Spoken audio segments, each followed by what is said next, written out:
사랑하는 성도님들, 우리는 계속해서 예배에 대해서 살펴보고 있습니다. 우리 함께 사도신경으로 신앙을 고백하겠습니다.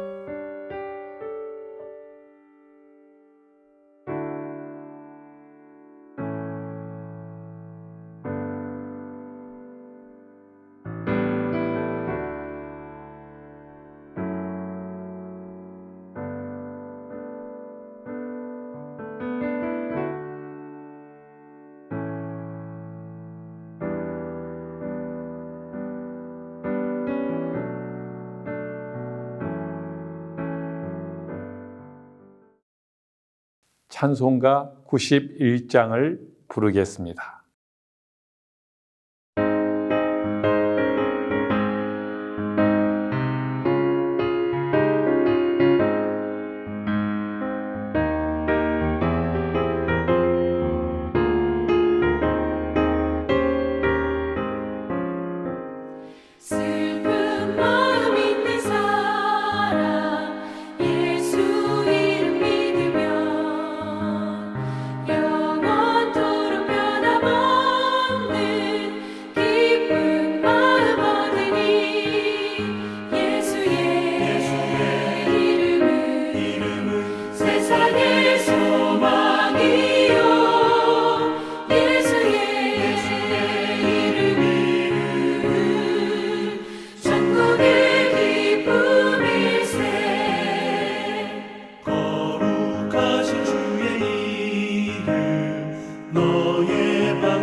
존귀하신 주의 이름 우리 기쁨 되도다.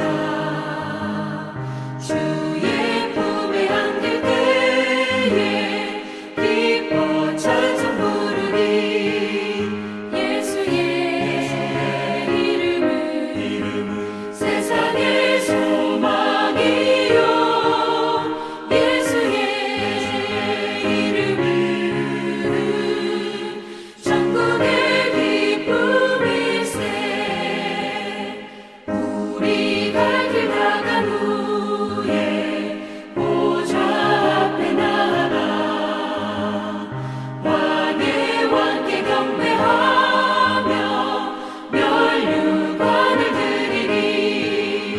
예수의 이름은 세상의 소망이요.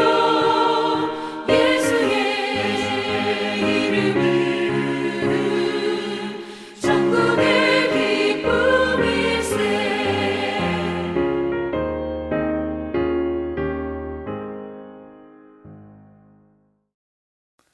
오늘 본문 말씀은 시편 138편 1절에서 8절까지입니다.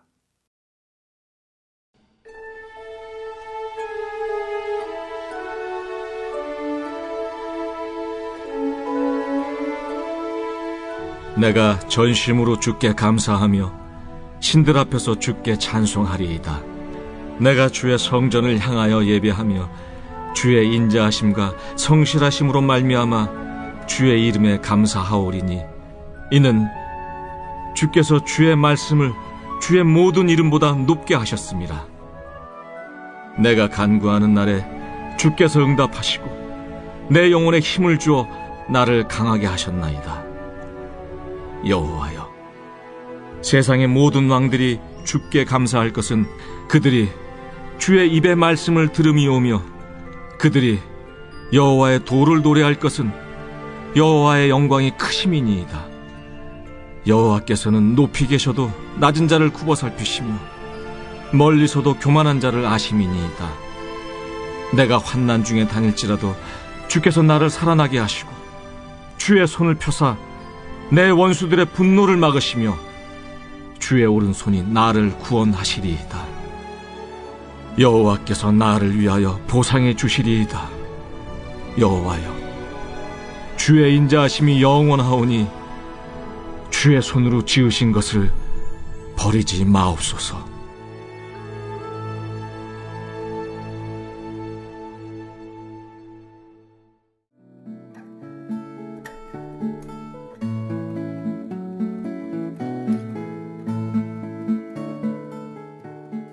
지난 주간 우리는 성령님에 의한 예배자의 삶을 공부했습니다.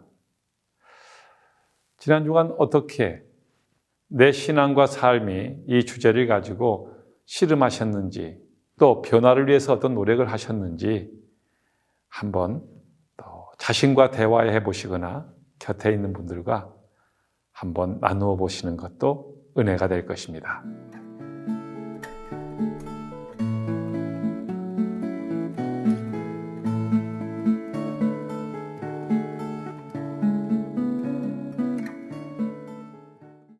성령님이 함께하는 삶의 예배는 반드시 기쁨이 수반되어지고 거룩한 즐거움이 우리 삶을 압도하게 됩니다. 어떤 세상의 즐거움이나 기쁨도 견줄 수 없는 희락, 그 기쁨이 있기 때문입니다.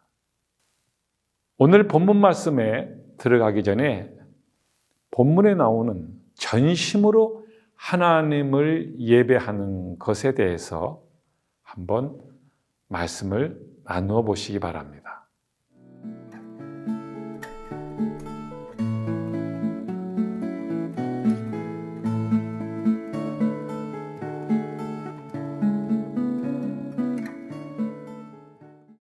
전심이라고 하는 이 말씀은 물론 마음을 집중한다는 뜻도 있습니다. 그런데 여기는 지, 정, 의, 우리의 전 인격을 다하여, 우리의 전부를 다하여 예배하는 그런 예배자의 자세를 말합니다. 그러니까 예배와 나의 전부와 견줄 수 있는, 바꿀 수 있을 만한 가치가 있는 그러한 자세로 예배를 드리는 태도를 말합니다. 몽골 선교사님 이용규 선교사님이 쓴 내려놓음이라는 그 책에 이런 내용이 나옵니다. 그 선교사님이 섬기는 교회에 소녀가 교인이었습니다. 그런데 어느 주일날 이 소녀가 예배 시간에 땀을 뻘뻘 흘리며 헐레벌떡 간신히 예배 시간에 땀이 범벅이 된 채로 들어오더랍니다. 물었더니 이 소녀는 자기의 전 재산인 소를 돌보는 그런 소녀인데 예배 오기 전에 아침에 자기의 전부인 이 소를 잃어버린 겁니다. 그래서 이 소를 찾으러 온 들판과 또 산을 헤매면서 소를 찾기 위해서 자신의 전부인 거나 마찬가지인, 전 재산이나 마찬가지인 이 소를 찾아 헤맸답니다. 그러다가 예배 시간이 다가오면서 이 소를 찾는 것을 포기하고 예배에 맞춰 예배당에 오기 위해서 전력을 다해서 예배당에 도착을 한 겁니다. 그런데 놀라운 일이 있었습니다. 예배를 마치고 난 후에 나가보니 예배당 밖에 그렇게 찾아 헤맸던 소가 주인을 기다리며 마당에 있는 겁니다. 자신의 전부나 마찬가지인 이 소를 포기하고 하나님의 예배를 위해 나아왔던 이러한 예배자의 마음가짐과 예배의 태도가 곧 예배의 가치를 결정하는 겁니다. 그것이 전심으로 예배가 아닐까요? 반대로 전심으로 드리는 예배도 있지만 반대편에는 형식적인 예배도 있습니다. 예배를 반복해서 드리다 보면 나도 모르는 사이에 형식적으로 건조하게 기계적으로 드릴 때가 있습니다.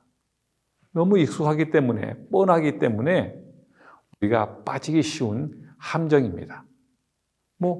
오늘 또 당연히 예배에 나온 것이고 시간 돼서 왔고 또 다음번에 또 오늘 못하면 다음번에 예배하면 되니까 이런 익숙함이 우리에게 기계적이고 형식적인 감동이 없는 전심으로 드리는 예배를 방해할 수 있다는 겁니다. 예배가 무너지면 신앙도 무너지게 되어 있습니다. 형식적인 예배는 우리의 몸과 마음을 부담 없게 만들 수 있겠지만 결국 우리의 영혼은 점점 쇠약해져 가는 그러한 상태가 되고 말 것입니다.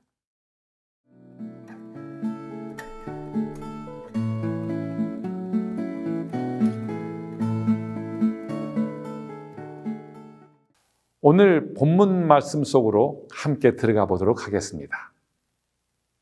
이 시편 138편은 다윗의 시입니다. 다윗이 전심으로 하나님을 예배하는 모습의 자세를 1절부터 3절까지 고백하고 있습니다. 여러분들이 한번 그의 어떤 태도가 전심의 예배인지를 이 본문을 통해서 한번 찾아보시고 나눠보시면 더 도움이 될 것입니다.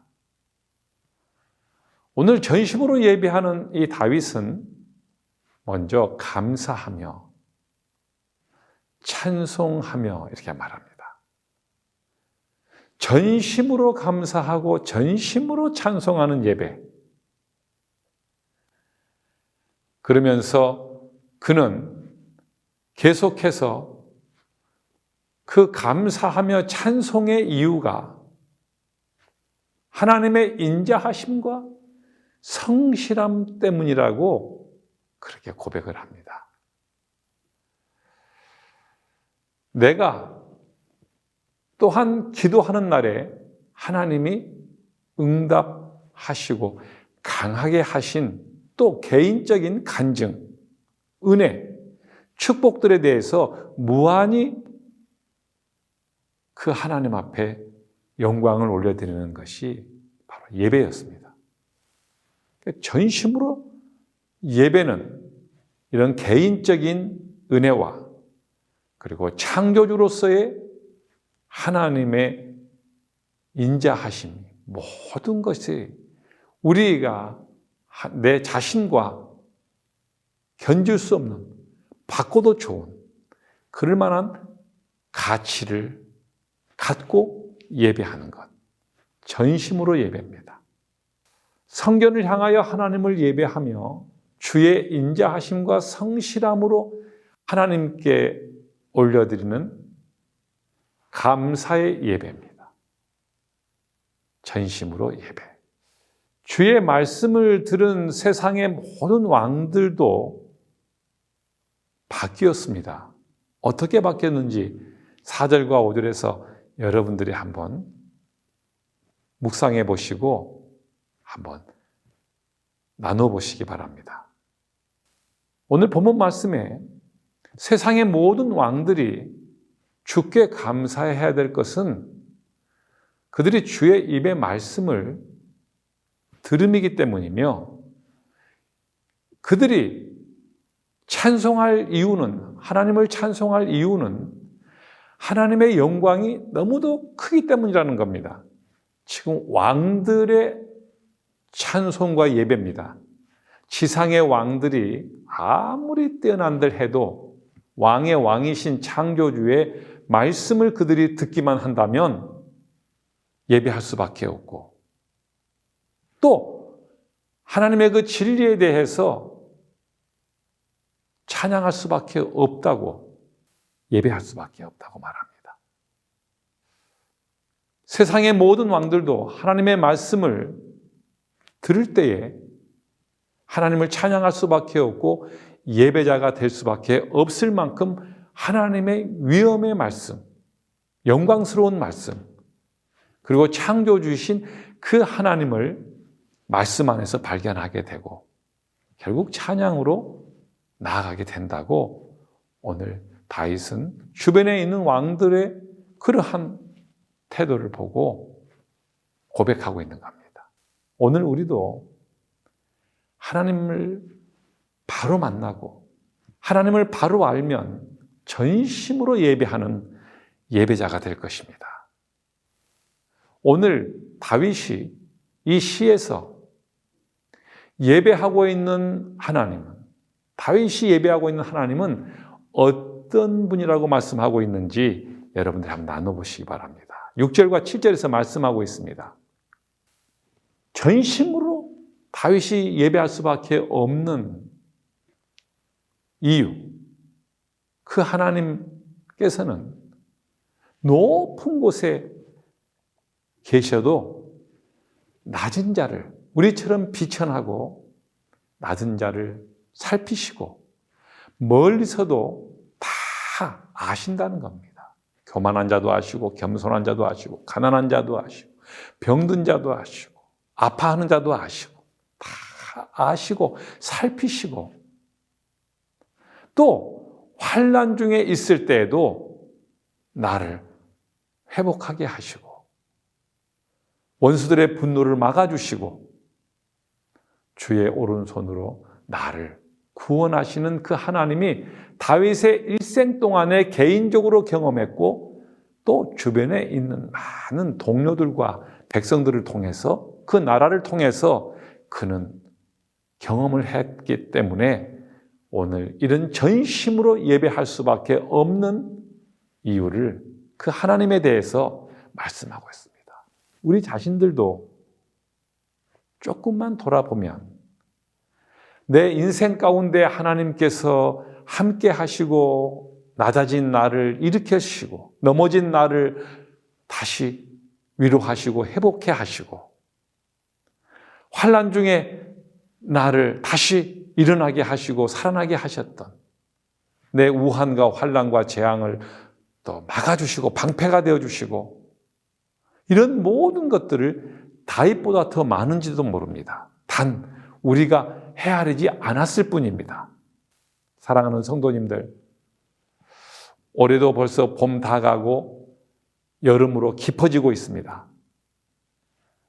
180일 동안의 전반기에 은혜를 한번 헤아려 보십시오. 이 코로나 중에도 우리를 안전하게 지키시고 우리 가족을 지키시고 이 모든 것들이 다 하나님의 은혜 아닙니까?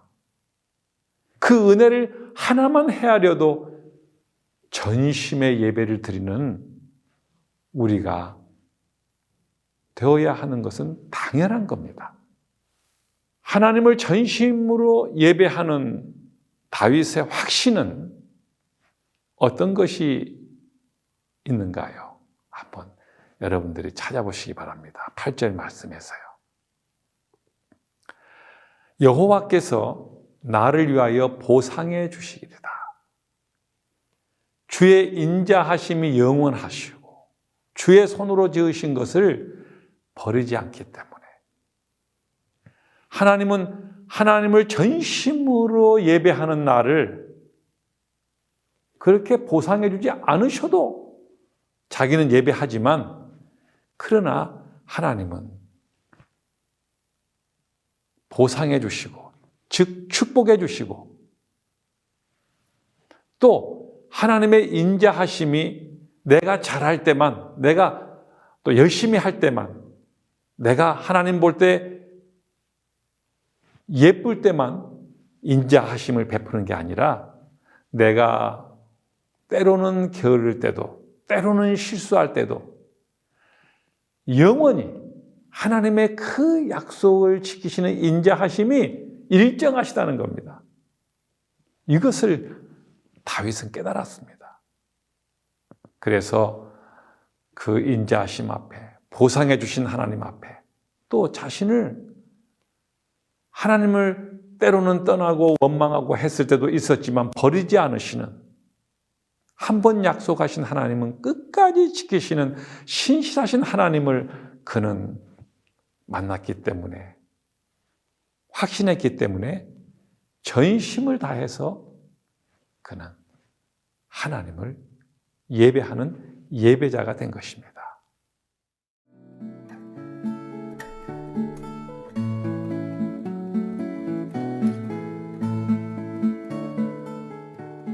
오늘 이 시에서 다윗은 하나님을 향하여 전심으로 예배하면서 하나님의 일정하신 인자하심과 그리고 하나님께 찬양하며 기도하는 이러한 삶의 예배를 함께 올려드리는 전심의 예배자의 삶을 우리에게 보여주고 또 우리 또한 그렇게 살 것을 촉구하고 있습니다.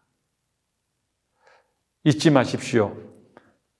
하나님은 나를 위하여 반드시 그 예배자를 향하여 보상해 주시는 하나님이라고, 축복해 주시는 하나님이라고 우리가 오늘 확신에 거해야 합니다. 어떤 상황 속에서도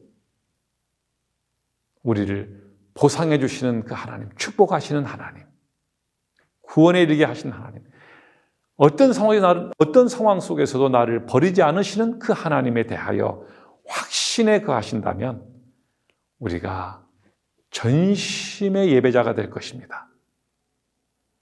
예배가 습관적이거나 형식적으로 변질되지 않도록 오늘 예배의 이유와 예배의 대상에 대해서 다시 한번 확신하고 사랑하는 성도님들의 예배의 전심의 예배가 회복되어지고 예배를 통해서 보상과 축복으로 나아가는 이번 한 주간이 되시기를 예수님의 이름으로 간절히 축복합니다.